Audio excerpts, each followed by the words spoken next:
दर्शकों, जय श्री कृष्ण, जय श्री राधे। मैं हूं पंडित अजय कुमार तैला।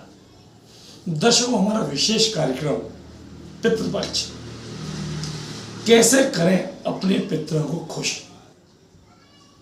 जाने अनजाने में हमसे कोई गलती हो गई हो या हम अपने पितरों के श्राद्ध को भूल गए हों तो कब करें श्राद्ध। दर्शकों, 16 श्राद्धों का परिपेक्ष आप सभी लोग जानते हैं। पितृपक्षों में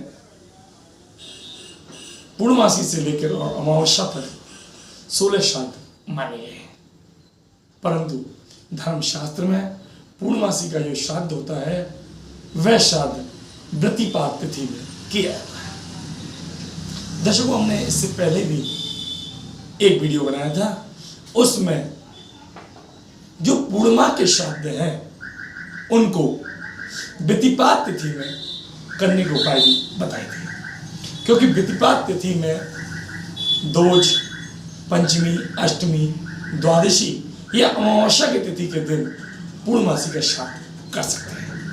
क्योंकि पूर्णमासी जो आती है श्राद्ध पक्षों में वह भाद्रपद शुक्ल पक्ष की पूर्णमासी होती है। उसमें श्राद्ध पक्ष जो महालय श्राद्ध होते हैं उसमें पूर्णिमा का श्राद्ध नहीं होता है। तो ऐसे लोग जिन्होंने अपनी देह पूर्णमासी के दिन छोड़ी है और उनको महालय श्राद्ध में अगर श्राद्ध करना होता है तो ऐसे व्यक्तियों का श्राद्ध वृत्तिपात तिथि में किया जाता है। वृत्तिपात तिथि अष्टमी, द्वादशी, अमावस्या किसी एक दिन जिस दिन वृत्तिपात आती है उस दिन ये श्राद्ध कर सकते हैं। अपने पूर्वजों को कैसे करें खुश, इसके लिए जानते हैं। दर्शकों को बताना चाहूंगा, जाने अनजाने में या कोई अड़चन आदि घर परिवार में अगर आ जाती है तो ऐसे व्यक्तियों को सर्वपितृ अमावस्या के दिन श्राद्ध करना चाहिए। परिवार में आपने देखा होगा कि लगभग ऐसे कई दोष हमारी कुंडलियों में लग जाते हैं। कहते हैं किसी जातक की कुंडली में पितृ दोष होने के कारण उस घर परिवार में विवाह के योग कन्या वर की शादी में बड़ी अड़चनें आती हैं। कहीं ना कहीं उनका रिश्ता नहीं होता है। अगर रिश्ता कहीं होता भी है तो उनकी बात छूट जाती है और उनके घर परिवार में मांगलिक कार्य में बंधन आ जाता है। उसी प्रकार घर में अधिकतर लोग ज़्यादातर जो बीमार रहते हैं, रोग से ग्रसित रहते हैं, उनके घर में दवाइयाँ हमेशा चलती रहती हैं, ऐसे लोगों को भी पितृदोष लग जाता है।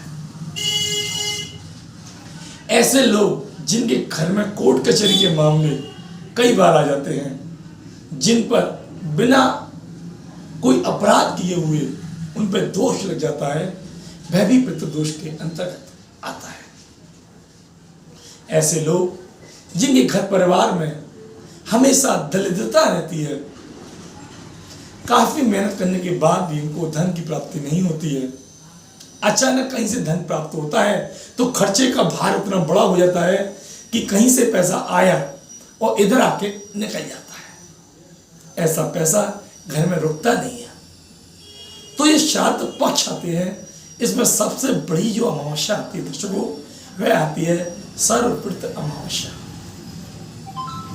इन 16 दिनों में हमारे पितृ लोग से हमारे पितर भूमंडल पर आते हैं और यह देखते हैं कि हमारे परिवार का कोई सदस्य हमको जल तर्पण, पिंड तर्पण और ब्राह्मण भोजन अवश्य कराएगा। दर्शकों, श्राद्ध में 2 चीज का विशेषकर ध्यान रखा जाता है। एक तो ब्राह्मण भोजन और एक आता है दर्शकों गौग्रास। वैसे तो 5 स्वान का भोजन, कौए का भोजन, गाय का भोजन, ब्राह्मण का भोजन, ये सभी चीज पंचग्रास के रूप में निकाली जाती है, परंतु ज्यादातर ब्राह्मण भोजन और गौग्रास इन 2 का विशेष महत्व माना गया है। श्राद्ध के दिन एक बात का और भी ध्यान रखें दर्शकों, सबसे पहले श्राद्ध के दिन ब्राह्मण को भोजन कराएं और तत्पश्चात गौ का ग्रास निकालें। कहते हैं कि जाने अनजाने में घर परिवार के सदस्यों के द्वारा, परिवार की महिलाओं के द्वारा अगर पाक सिद्धि करते समय कोई गलती हो जाती है तो उस दोष को मिटाने के लिए ब्राह्मण भोजनम पश्चात गौ ग्रास धातु में श्रीयते तेन सर्वात्म श्री गोपी जन वल्लभा प्रियता नमो। यानी कि ब्राह्मण भोजन के पश्चात अगर आप गौ ग्रास खिलाते हैं तो 33 करोड़ देवताओं का जो वास गौ में रहता है उसमें उस परिवार के सदस्य को कोई भी दोष नहीं लगता है।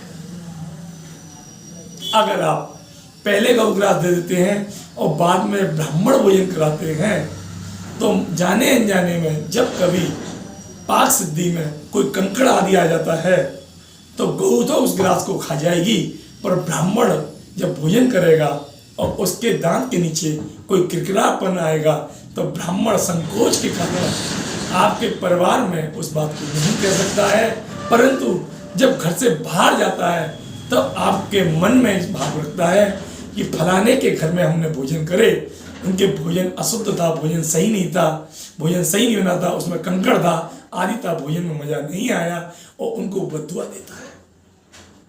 तो दर्शकों इस बात का ध्यान रखें, ब्राह्मण भोजनम पश्चात गौ ग्रास धातु में श्रीते। ब्राह्मण भोजन करने के बाद जो पाक सिद्धि में गलती होती है उसको 33 कड़े देवता के रूप में गौ उसको ग्रहण कर लेती है और सभी जो हमारे जो पाप हैं वो दूर हो जाते हैं। इस बात का ध्यान रखें। दूसरी बात, अमावस्या के दिन सायंकाल प्रदोष काल का जो समय 4:30-5 बजे से लेके और 7:30 का मध्य का जो समय होता है उस दिन घी का दीपक दक्षिण दिशा में आप अवश्य जलाएं। भले वो नदी किनारे हो, जमुना गंगा हो, कुआ बावड़ी हो, अपना घर का दरवाजा भी हो तो दक्षिण दिशा में बाती करके आप अवश्य जलाएं। उससे आपके पितृ जब 16 दिन भूमि पर भ्रमण करके जब लौट कर अपने पितृ लोग जाते हैं तो वह अपने जो परिवार के सदस्य हैं उनको आशीर्वचन देते हैं।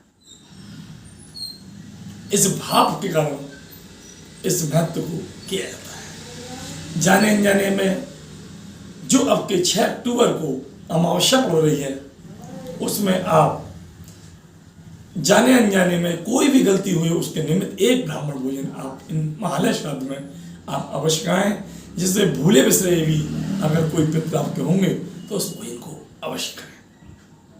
तो दर्शकों ये थी छोटी सी जानकारी। अगर आप किसी विषय के बारे में और भी जानकारी चाहते हैं तो हमारा नंबर 9412178130 पर संपर्क कर सकते हैं, हमको फोन कर सकते हैं। दर्शकों हमारा कार्यक्रम कैसा लगा इसको सब्सक्राइब करें, शेयर करें और लाइक करें। जय श्री कृष्णा, जय श्री राधे।